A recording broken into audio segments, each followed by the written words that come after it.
Un saludo para todos están que nos siguen a través de plataforma de Facebook y YouTube de Biblioteca Nacional Curaçao Frank Martínez Arion. Awe nos tem outra entrevista com o autor.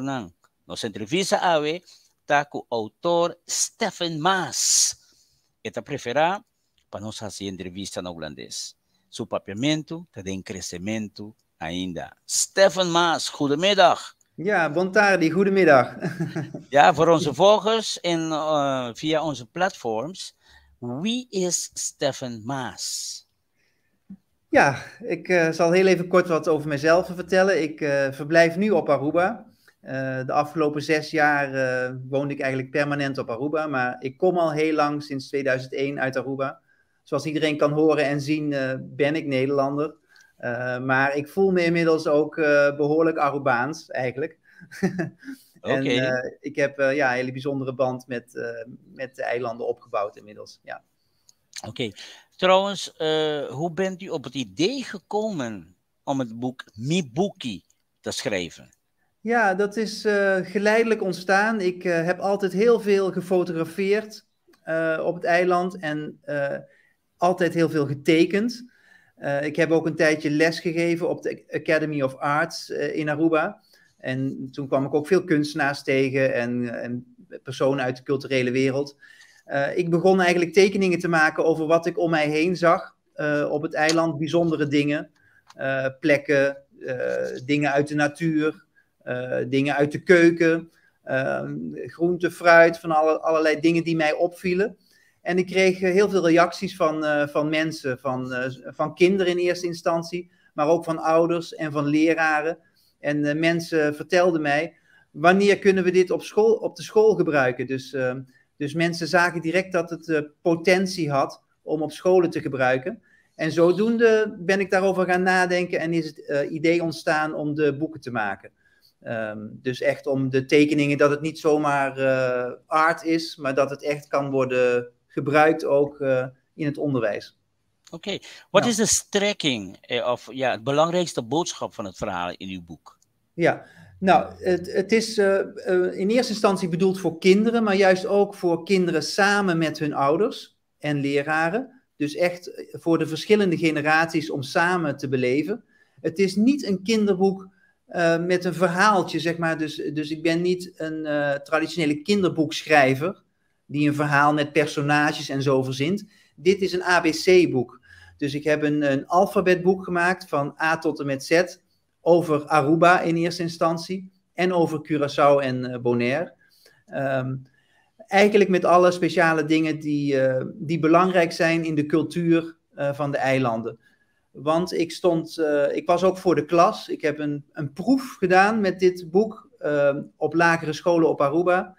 En ik zag ook dat heel vaak lesmaterialen niet erg aantrekkelijk waren. Niet in kleur, weinig afbeeldingen, best wel saai of verouderd, omdat het dan van een methode was afgeleid uit Nederland. En dan ging eigenlijk de inhoud over Nederland en nooit over het eigen eiland. En er waren wel af en toe leraren die heel enthousiast waren, die eigenlijk in hun vrije tijd dingen knutselden, zeg maar, over Aruba in dit geval, om in de klas te laten zien. Maar niet elke leraar heeft daar tijd voor.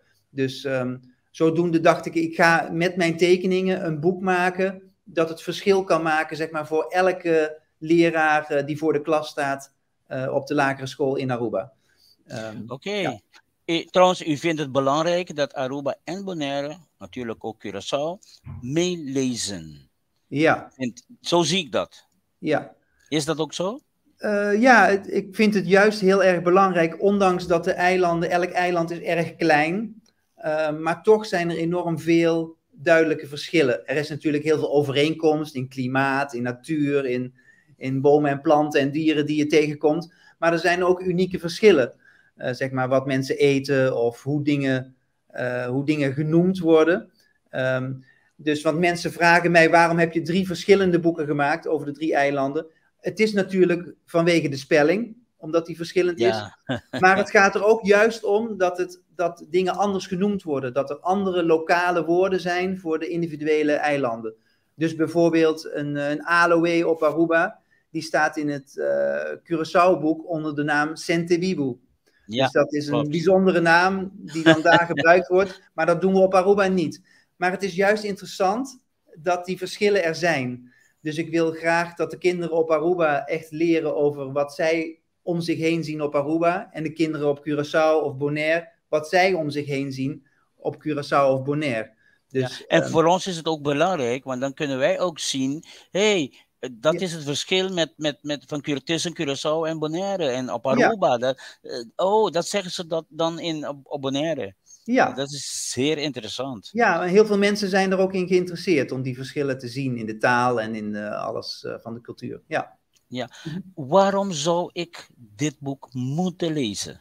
Ja, nou laat ik zeggen, je mag het lezen. Ik wil niks verplichten, maar oké. Ik vind ook wel dat elke school de boeken in huis moet hebben. Dus, en dat is, wat ik zei, ten eerste omdat het boek iets laat zien over de eigen cultuur, wat veel andere lesmethodes of leesboeken misschien wat minder laten zien. In de zin, in de methodische lesboeken. Want er zijn natuurlijk best wel veel kinderboeken in het papiaments over de eigen cultuur. Dat met klopt, verhalen. Ja. Die zijn er natuurlijk genoeg. Maar ik wil graag bereiken dat de kinderen die leren lezen, dus in de fase dat ze de letters en de eerste woorden leren, dat ze dan eigenlijk alle klanken en lettercombinaties van het papiaments leren aan de hand van tekeningen en onderwerpen uit de eigen cultuur. Wil u dan een voorbeeld geven met bijvoorbeeld met de letter S? Ja, misschien kunnen we dat even... Daar hadden we ook over. Ja, kunnen we daar een afbeelding van laten zien? Zeker. Ja. Hier heb ik 3 pagina's naast elkaar gezet voor de letter S. Ze komen uit de 3 verschillende boeken. Dus de S met de choco aan de linkerkant, dat is een pagina uit het Aruba-boek. Dus dat uiltje, dat is echt, het is de nationale vogel van Aruba. Ja. Dus die hoorde er gewoon in. Dus die past echt meer bij Aruba dan misschien bij de andere eilanden. Ja, bijvoorbeeld op Curaçao zeggen we palabrua. In plaats van choco. Ja, dus dan ga ik die tekening wel gebruiken, maar bij de P. Ja. Ja. Dus zo krijg je dus voor elke editie een ander alfabet. In het midden zie je Salinha op Bonaire. Heel erg typisch met die zoutbergen natuurlijk, die zo puntig zijn. En dan die spiegeling van dat purper in het water. Dus ook een mooi papiamense woord. En rechts is dus Centevivo, de aloe, maar dan in de Curaçao-editie. Goed zo. En je ziet het dus in 3 talen. Dat is dus heel belangrijk. Want het grote woord is dus papiaments. En daaronder zie je het Nederlands en het Engels. Ja. Want het is heel belangrijk, en kinderen zijn er ook erg goed in, om direct meertalig te leren. Wat ook steeds meer belangrijker wordt in het onderwijs. Dus dat is ook heel belangrijk, als je dit boek leest, dat je direct eigenlijk de woorden in de verschillende talen ziet. Dus, ja, goed zo. Nou, het is misschien nog niet bekend, maar dat wordt nu bekend, dat u in januari op Curaçao bent. Exact. En dat u samen met Biblioteca Nacional Curaçao iets gaat doen, hè?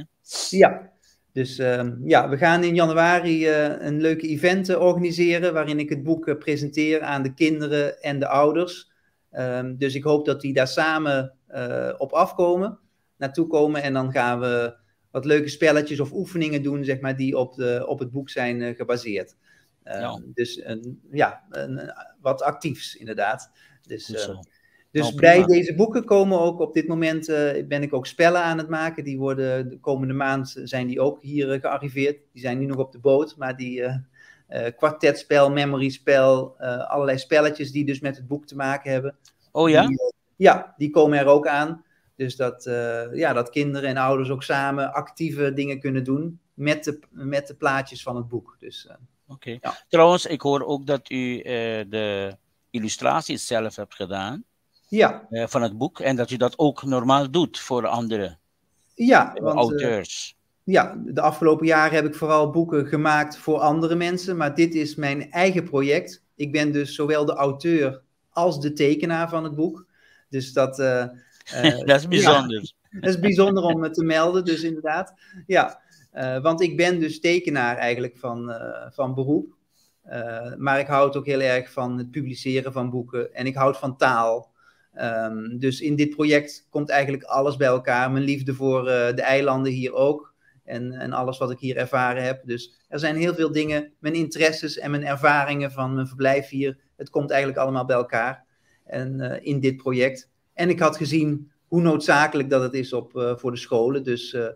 Dus ik dacht, ja, dit is het moment om dit te produceren. Met steun van het Prins Bernhard Fonds, Caribisch Gebied. Dus die hebben mij ook gesteund hierin om het voor de 3 eilanden te ontwikkelen. Wat is uw ervaring met de eilanden? Vindt u dat de eilanden, dat er op onze eilanden gelezen wordt? Er vallen mij een aantal dingen op. Want heel veel mensen zelf hier zeggen tegen mij dat er niet echt een leescultuur is. Dat zeggen zij. Dat zijn niet mijn woorden, maar dat wordt vaak tegen mij gezegd. Maar ik merk ook wel heel erg dat mensen leergierig zijn en willen lezen. En dat er ook bijvoorbeeld heel veel lokale dichters zijn. En dat bijvoorbeeld poëzieoptredens, dat soort dingen. Voor de kleine eilanden is er toch best wel veel, wordt er veel georganiseerd op dat vlak. Dus ja, er zijn verschillende dingen aan de hand. Soms denk ik inderdaad, er moeten meer boeken ter beschikking gesteld worden. En er is nog veel werk te doen om mensen meer te laten lezen. Aan de andere kant is er wel veel enthousiasme over de auteurs die er zijn. En ook de gedichtcultuur en zo is best groot. Okay. Ja. Nou, als u een laatste boodschap in gedachten hebt, wat zou het zijn naar degene toe die ons volgen? Ja, ik denk dat het heel erg belangrijk is met deze boekjes dat kinderen en hun ouders het samen tot zich nemen. Dus ik introduceer het natuurlijk op de scholen, maar ik hoop ook dat de kinderen thuis een exemplaar zullen hebben om aanschaffen, zodat ze er ook thuis mee aan de slag kunnen. En dat het echt iets is tussen de generaties, dus jong en oud. Dat staat ook op de kaft van elk boek, pa hen die jong i bieu. Niet grandi, maar bieu. Ja. Ja. Dus dat mensen met hun eigen kinderen of kleinkinderen het samen eigenlijk beleven. Dus samen de cultuur beleven en samen genieten van de taal ook. Want het leren van een taal, Papiaments of Engels of Nederlands, het moet geen verplichting zijn, hoor. Het moet iets... Ja.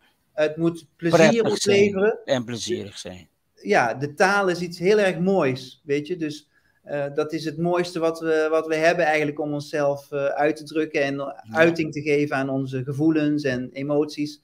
En ik voel wel dat dat heel erg belangrijk is om kinderen en ouders en hun kinderen het plezier te geven om met de taal bezig te zijn en daar meer van te willen leren. Okay. Dus... Ja. Komen er meer boeken van Stefan Maas?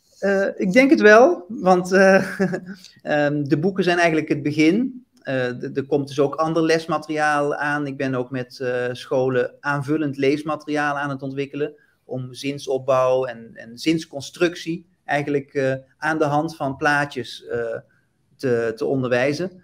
Maar ik maak ook andere boekjes. Ik ben nu bezig ook voor de bovenwindseilanden. Dus voor Saba, Statia en Sint Maarten. Wil ik ook misschien een gecombineerde uitgave maken. En nog andere plekken. Er zijn heel veel mensen die zeggen... oh, je moet eentje maken over Suriname. Juist op Aruba heb ik dat heel veel gehoord. Dus het zit ook al in mijn hoofd om een uitgave over Suriname te maken. Zo heb ik allerlei plannen. Leuk, we kijken er naar uit. En veel succes. Nou, ja, dankjewel. Bedankt voor het interview. En laten we zeggen, veel succes. En tot januari, wanneer we elkaar ontmoeten op Curaçao. Voor een heel speciaal gecombineerde programma. En dan zien we elkaar dan. All the best. Dus dank u wel dat ik hier mocht zijn. En aan iedereen houdt in de gaten. Er zullen ook signeersessies zijn bij de boekhandel. Bij de grote boekhandels op de eilanden als ik in januari daar ben. Dus er komt zeker wat voorbij dat mensen in de gaten kunnen houden. Goed zo, Stefan. Bedankt. Ja, oké. En tot kijk. Masha, dank. Ja, oké. Tot ziens.